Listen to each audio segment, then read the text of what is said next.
Dear Bilawal Bhutto, I know you've just been schooled by the External Affairs Minister of India recently, but I guess you need another lesson or two. No, you're not the victim of terror. You're the victim of your own actions. We call it karma in India. Hillary Clinton used a better adage that you might probably understand.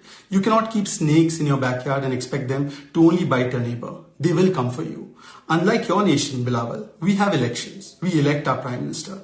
I know that concept sounds alien to you, that he's not a puppet of the army and the deep state.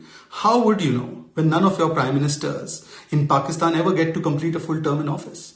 You're probably unaware of the concept of a free and fair judiciary too. So you resort to stale propaganda and hackneyed expressions that have been rejected in the court of law and more importantly by the court of the people. But frankly, who takes the certificates of that nation seriously, which labels Osama bin Laden a shaheed and a martyr? 75 years later, Bilawal, you seem to suffer from an acute case of India phobia, Hindu phobia and Modi phobia.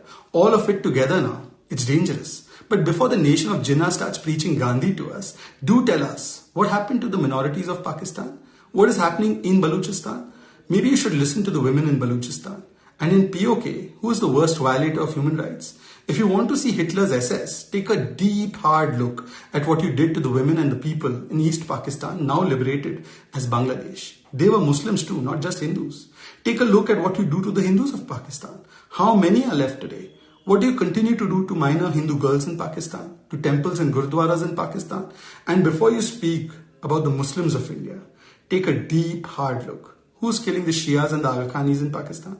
Who is the butcher of Balochistan? Who's persecuting the Ahmadiyas? Who is the butcher of the Uyghur Muslims? Who's putting them into Hitler-inspired hate camps? But alas, the biggest perpetrator of human rights is your biggest benefactor. So you won't have the courage to speak up.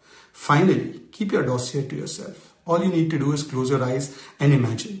When you talk about the CEOs of top global companies and leaders of free nations, you picture an Indian, a person of Indian origin. Satya Nadella, Sundar Pichai, Rishi Sunak. And when you talk about the CEOs of top global terror outfits, it's always a person linked to Pakistan. Hafiz Saeed, Masood Azhar, Lakwi.